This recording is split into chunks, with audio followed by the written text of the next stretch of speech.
Hi, my name's John. I'm a Canadian senior solo traveler, and I've just spent 3 weeks roaming around Thailand.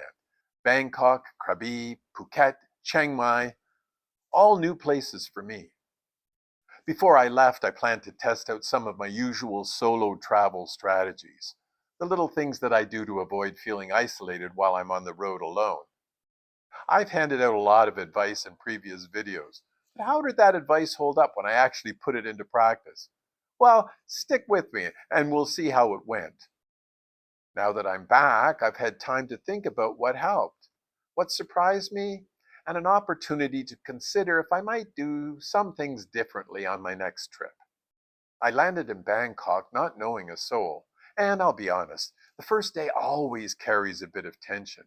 There's the jet lag, the traffic, the unfamiliar language, the new currency, the heat, and the fact that, for the moment, you feel both invisible and very much on your own. It didn't take long, however, for things to shift. As an extrovert, I find energy in being around people, not just talking, just observing. Having others around me recharges my batteries. And Bangkok, with its 11 million people, is a masterclass in people watching. Just sitting at a riverside cafe or walking through a local market reminded me that you can feel connected just by being among others. I'd done lots of research on Bangkok's public transit. It looked a bit complicated, but I really wanted to use it. So when I arrived, even a bit jet lagged, rather than take a taxi or a grab from the airport, I decided to navigate the system. I took a train into the city, transferred to the BTS, bought tickets, followed the signs, and it all went smoothly. Thanks, by the way, to ChatGPT for the step-by-step instructions. They worked out perfectly. That little success gave me the confidence to take the BTS again that evening to visit the new Dusit Central Park, a recently opened sky park that is a green space perched on the top of a mall with great city views. One of the places that I really wanted to visit was a park that's been built on the top of a 6-story shopping mall right in the heart of Bangkok. And it's got all these walkways that people out strolling in the evening can get a little exercise and have some green space. I'm going to return after dark and see if I can get some other pictures of the cityscape from this spot. I grabbed something to eat in the food court, wandered outside, and watched the city light up as darkness fell. By the end of that first day, I knew that I'd be comfortable in Thailand. Every day I tried to build in small rituals that helped me stay grounded and connected. Sometimes it was a quick voice message to a friend back home.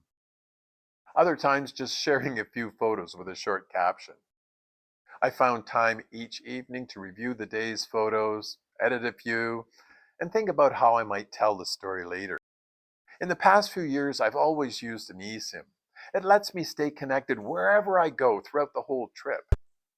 That meant that I could send a live update, show where I was at the moment, or have a short video chat with someone from home. It gave me a sense of continuity, and I think that they enjoyed seeing what I was discovering too. One thing that I've learned, and this trip reminded me of that again, is that traveling solo doesn't mean traveling in isolation. There were so many small moments of light connection.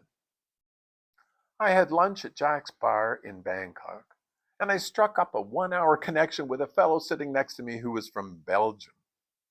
On an evening tuk-tuk tour, I met a woman from Switzerland, and we ended up navigating the metro together to try and find our way back home.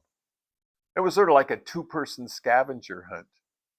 In Chiang Mai, I was the only one signed up for a bike tour, so I had one-on-one time with the guide. At one point, we video called a friend of mine in Kenya, and they had a wonderful chat comparing sticky rice and ugali and how both are used to scoop up sauces and curries. It was a moment that I hadn't planned for, but it was one that we will all certainly remember. Thailand struck me as a place where solo travelers are common and welcome. From backpackers to seniors, I saw people of all ages doing exactly what I was doing. Where I stayed made a difference too. I had spent quite a bit of time researching appropriate accommodation, leaving a few nights to be booked once I'd arrived. They all worked out well, and I really only needed to adjust this once. I'd booked an Airbnb in Chiang Mai, a little outside the city. I kind of thought that might give me an opportunity to stay in a neighborhood away from the hustle and bustle. But once I arrived, I realized that it was going to feel isolating. Most of what I wanted to explore was within the old city walls. After a couple of hours of thought, I messaged the host, explained how I felt, and we came up with a mutual agreement so that I could move. I found a small hotel inside the old city, walkable to the places that I wanted to explore. And that was the right call. Apart from that one misstep, I'd been careful to choose places that were connected, not isolated, but not stuck in noisy nightlife areas either. This trip, like others that I've taken, included a bit of blending. In addition to all the casual chats and shared direction, I had also arranged to meet a couple of people that I'd never met before. One was the father of a friend of mine who was living in Phuket. The other was someone from my hometown, now living in Bangkok. We shared a drink, a bit to eat, a few laughs, and it felt like in another life we probably would have been good friends. Now that's the beauty of solo travel. You decide when to mix and when to retreat. I also made a point of being the first one to say hello to open a conversation. The other person wasn't interested, well, I could tell right away. No harm done. But most of the time, people were quite glad to have a brief chat.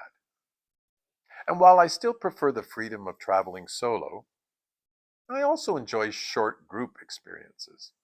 I took 2 cooking classes, a few short tours, each one a few hours, a few people, a few moments of shared experience. It was the right balance for me. An opportunity for connection and discovery, and equal time to explore on my own at my own pace. Photography remains one of the best companions that I have when I travel. When I'm framing a shot, watching the light shift on a temple wall, or noticing the way that a market wakes up, I'm not thinking about being alone. I'm fully engaged. That process of seeing, recording, shaping memory turns solitude into something meaningful. And because I share these moments later in videos like this, I know that they're part of a conversation, not just with myself, but with others as well. I also find inspiration from others, from YouTube, blogs, Instagram. Little glimpses that remind me there's a whole community of curious wanderers out there, something that I'm a part of. Another reminder from this trip, I don't need to see everything. I don't need to walk 12,000 steps a day or cram in just one more temple. Some days I chose a single highlight, then gave myself permission to rest a bit. A shady spot on a cafe patio, a temple courtyard, a relaxing ride on a river ferry, not really caring where I ended up. Just watching, listening, let the day settle. Rest isn't a break from the trip. It's part of the trip. It's when memories begin to form. So, how did my tips for solo travel hold up? Pretty well, actually. But more than that, the trip reminded me why I travel solo in the first place. It's not to be alone, it's to experience the world in a way that feels personal, thoughtful, and sometimes a little magical.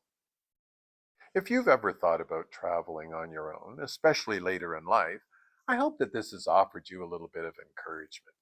Not advice exactly, just one person's reflections after a few weeks on the road. Because, as I've discovered, being on your own doesn't mean that you have to feel alone. Safe travels. See you next time.